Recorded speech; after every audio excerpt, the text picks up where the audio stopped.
Here I am parked in yet another parking lot, a different one than the usual, to do a car chit chat. I don't even do these car chit chat vlog type things all that often, but when I do, they're really fun, so let's do it again. I'm in a really good mood. Like, I feel peppy and happy and content and bubbly in myself right now. And the thing with bipolar that I have, which is the rapid cycling, it's up and down, and it's very fluid and fluent in how you're feeling, and you can be up high for a few hours and then you can dip down for the next few hours. And so that's kind of how I've been feeling the past couple days, where I feel like I'm getting myself back a little bit, like not the mania but the contentment, like the Emily. Like, here's on the range of bipolar, here is we are going right.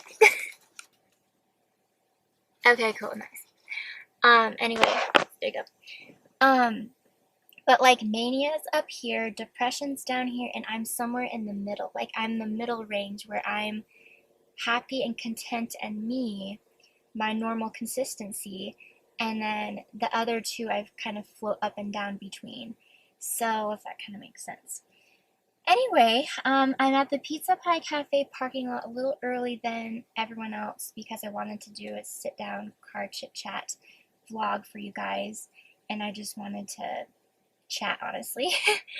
So yeah, my parents are treating my family to a meal to lunch today, as it's President's Day. No one works in my family, so we're gonna get together and just hang out and spend time and eat too much good food, which is great. But yeah, I wanted to talk about social anxiety. And social anxiety, I've had my whole life. I don't think I've had depression or bipolar my whole life. I know some people, I really believe that some people, they're like born with a not distorted viewpoint of the world in the sense that they're ill, but in a way, yes. Like, I think I've been sick for a long time. It just escalated and then ballooned to be what it is now, where I've been psychotic at least twice that I know of. Like, two different time frames in my life, those points in my life were so big and bad that I know that I was for sure in a state of psychosis. But other times might have been more low key, kind of quieter psychotic episodes, psychosis in there. But anyway, I think I've always been anxious. I think as a little kid, it was covered up by my shy and quiet demeanor and personality, where I just didn't say much or speak my mind or say anything. And so people just assumed that was just me being me.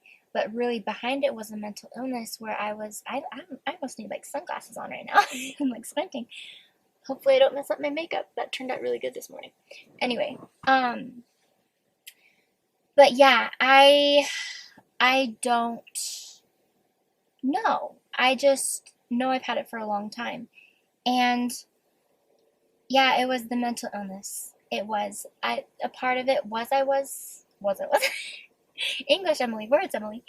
Um, I was just naturally a shy child, but I think there was a lot more to it, where it was pinpointed at the viewpoint where I was anxious. I was socially anxious. And that was my phone, sorry. Um, I was just so scared of life and of people and both. Like, if you have generalized anxiety, it could be the fear of driving, this fear, that fear, whatever. But when you're socially anxious, it's based on interaction. It could be strangers, family, friends, people, acquaintances, whoever they may be. You may be really comfortable with them. You may not. You may not even know them yet. You may not have spoken a single word to them yet. But it's just people. It's based on people. And I say it a million times, like, if I were the only person on this earth, I would do just fine. Like, if I were the only one left on in the world, like, I would be okay. Not to hate on anybody else, but just me trying to stress the fact that, like, people give me such anxiety, and my life based on anxiety because of people. Like, what kind of life would it be? Imagine that, a world for the socially anxious, when they're the only person left on the planet, and it's just them and their own thoughts and their own words, and they don't have to compete and compare. They don't have to perform in front of other people all the time. Like, that would be amazing, because really, it's the everyday things that freak me out, that give me anxiety. It's appointments, like I had what was it, a dentist appointment? Yeah, I had a dentist appointment last week, a week ago from today, actually. And I did not fear the poking and jabbing and stabbing of my gums. I feared the interaction with a person who I haven't seen for a while. That's what I feared. And it sucks. It sucks to dread that fear and dread those things. And there's this car pulling up beside me, so that's why I'm getting kind of quiet and awkward. But that's okay, he's going around me. I'm just gonna pretend to be on my phone for a second here. La-da-dee, la-da-da. I love being awkward. It's so much fun. But yeah, I didn't dread the dental appointment in the sense that my teeth were going to be poked at and prodded at. But it was actually the fear of the interaction with the dentist who I haven't seen for a while, for another 6 months, you know? And yeah, I haven't seen for another 6 months. And it was just so uncomfortable and awkward, and I was trying to be big and brave. And I remember growing up, a common phrase that would come out of my mouth was, "Did I do okay?" I would ask my parents, like after we had people over for dinner, or we went into something and we met up with people or whatever, or other people were involved. I was like, "Did I do okay? Like, did I come across okay? Was I smart? Was I entertaining? Was I okay? Was I normal? Whatever." And yes, I was. Every time, it doesn't matter. And here's another thought I've had. People, and I can never say this word. I used to be able to, but now I can't, and now I'm paranoid that I can't say it right. I'm self-conscious that I can't say self-conscious. Self-conscious, self-cautious, whatever. Anyway, I am. He was really close to my car. That was annoying. Very strange. Anyway, people are so self-conscious, and I can't say the word. I'm sorry. But of how they come across, that it technically doesn't matter, that thinking, that mindset of thinking, because everybody's feeling that same way. But then again, if we take that feeling away, then everybody will be thinking that same way, and then there will be a need for it, a need to be self-conscious and paranoid of how we come across. Does that make sense? Like, I don't know. It's an interesting concept. And the anxiety that I feel, like, I am more communicative, more talkative, more friendly than I have been in a long time. I went through an extroverted, very brief phase in high school when I was a senior for, like, honestly a few months, but I was inviting people over all the time, and I was having things over at my house all the time, like parties and stuff. And it was very short-lived, very brief and everything. But I did enjoy myself, and that was when my anxiety felt the less. Not saying that extroverts don't have social anxiety, because some do. I know you can be an introvert or an extrovert and have social anxiety. It doesn't matter. Whatever. But I remember how freeing that felt, and I just felt so outgoing and upbeat and everything, and I was just on top of the world. And now I'm so introverted. Like, I feel like now isn't the most social I've ever been. It's really, really not. Like, this is one of the most isolated times in my life. And I live alone. I moved out in October a few months ago, and I'm living by myself. I don't have a pet. I don't have a boyfriend. I don't have a partner. I don't have a friend or roommate. I don't have anybody. I come home alone. I come home to myself alone. And that's fine. That's what I wanted. That's what I preferred. And I'm happy that way. But it would be nice to have somebody else, you know? And I don't know. Just thinking about it, like, I just wonder what it would be like to not have social anxiety. And I'm on an app right now. I'm wanting to get off of Tinder. I'm taking a break from Tinder. And I haven't tried the dating portion of the Bumble app. But I've tried Bumble BFF. And I've been talking to a few people consistently, girls, trying to make another girlfriend, you know? That sounds so weird, trying to make another girlfriend. But I have one in Idaho Falls. Everybody else is gone since we graduated from school and everything. Like, everybody's left. And this is a very college town. And so these people come and go. Like, they're gone. And I don't know, I've felt a wave of loneliness that I've never known or felt in my life, my whole entire life before. Like, I've never known this feeling. And I know it could be so much worse, and I still have friends who I talk to pretty regularly. But, like, I just don't have, like, a base, like a group. And it's really uncomfortable. Like, I don't have anybody to really go to. They're all long distance, and long distance relationships, they can work, and friendships too, but they are hard. And to me, it's easier to keep a friendship with a girlfriend than is a guy friend long distance, like a boyfriend, a partner, romantic partner. That can be a lot harder in my experience, what I've experienced anyway. And I have met somebody really awesome in particular who I'm seeing right now. And we're just friends right now, but like we've talked about things, and if we are together, maybe one day we'll see.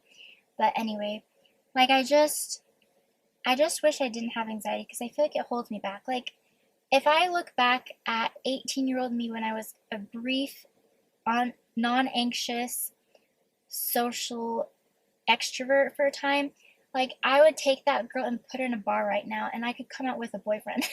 Like I'm not saying that I'm so all powerful and all knowing, but like really I wonder what would have happened because I felt like I was so on top of the world and so on top of it, on top of my game. But I just wonder who I could be and how I could act if that were different. If I were different.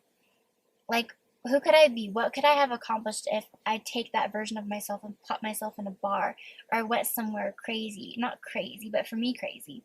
Like there are things I want to do and accomplish and fulfill in my life, but I feel like my lack of friends right now is really stopping me. It's hindering me. Like I want to go to a concert and I've been to church ones, I've been to Christmas ones. Those ones don't count. Not to me anyway. But like I want to go do and experience and feel and be. And I feel like either a partner or a good girlfriend can help me do those things, like partners in crime. And I'm not asking for like $1 million or anything. I'm just asking for a simple friend, and it's harder to make friends as you're older. Like you have work and school if you're in school or if you work, but it's harder. Like with me with work, like I'm so zoned in on my student. Like my job is my student. I'm assigned one kid to work with, and that's my job. That's what I'm getting paid for. And then I'm not in school anymore, so that's out of the question. I can't make peers out of friends or make friends out of peers because I'm not a student anymore. But I don't know. If I weren't so socially anxious, I feel like life could be easier in many, many ways, in more ways than one. I would just feel so free. I'd feel more me, and I would just feel like I'm not in my own way. Because what social anxiety does is it makes you paranoid about the stupidest of things. Like the tiniest of things can seem so blown up in your mind, like how you come across and what you said, and you're overanalyzing and overthinking, and you're wondering and pondering and contemplating, and you're spinning, your head is spinning, and you're just wanting to be a good person. You're wanting to come across intelligent, and you're wanting to make friends and meet people, and you're in your own way, you're in your own head, and so I'll figure it out. And every day is a battle. I know I'm always gonna have this because mental illness doesn't just poof itself away. Like you can take meds and you can do therapy and you can take steps and things that help. And I've tried everything, and I'm seeing a counselor right now, and I'm taking some medication for it, not for anxiety specifically, but for other things to help counter my anxiety. And I'm just feeling so like good in myself because I'm being brave and I'm able to keep a job and I'm able to maintain the friends I have. But I'm feeling hindered at the same time because I'm not where I want to be right now. Like here it's going to be the summer and I want to go do stuff, and I don't want another summer that's quiet. And I do want a quiet life, but I don't want everything to be so quiet, so at a standstill. Like I want things to be okay. I want things to be where I'm okay, where I'm feeling good about myself and I'm feeling comfortable and confident. And anxiety takes the ways of peace and squashes them. Takes comfort, takes confidence, and it squashes them. It makes you feel so nervous and paranoid about how you come across. And that's the big question. How do you come across? And it's just so stupid. Like appointments and errands and shopping and first impressions. I had an interview a few weeks ago for a summer job, and like things just freak me the freak out. And I just wish I didn't have anxiety. It's not like before where my face would turn red and my heart would be beating out of my chest, but now it's more calm and more quiet. Like sometimes I'll stutter and I'll slip up and I think my anxiety shows, and other times like I just can't get the thoughts out right. I think that's the main way that it comes to manifest itself is through my speech, which is interesting. And I've had a stutter for a long time, but I've mostly outgrown it and overcome it. But yeah, I'm feeling grateful for how far I've come. Like me, I did school. That's crazy. and like me. I'm able to live in my own apartment. That's crazy. Like, I graduated, I'm in my own place. Those are some big kid steps that not a lot of people have been able to accomplish by age 26, that I would have never imagined or thought or dreamed that I could have accomplished by age 26. And there are things that I did, like I did that. Those were hard things and hard times. They came with drama and tears and poopiness, some shit. But yeah, it's okay. It's okay, and I'm okay. And anxiety doesn't define me, it doesn't have me. And I've been able to date despite it. I've been able to do school despite it. I've been able to do K through 12 despite it. And I'm dating right now despite it. Like, it makes me nervous sometimes. But I think the biggest things with me are the life stages. Like, school is a life accomplishment. Dating is a life accomplishment. To meet a partner is a life accomplishment. To be in your own place is a life accomplishment. So I've done several things in the past few months, even not even that long ago, where I've done some big ass, scary ass things. And I'm proud of myself for that, because I've been big and brave, and I've faced my anxiety, faced my fears, and I've been able to turn my world inside out and upside down in a good way, in a positive way. And there will be more. There will be more, you know? And I'm going to be okay. And I don't really know what this video was really about, but I'm glad I did it. Feel a little bit better. Let's drive. Okay. Positive thought. You're more than your anxiety. You're more than your depression. You're more than your mental illness. You're more than your mental health. You are more than every worry, every doubt, every fear, and I love you.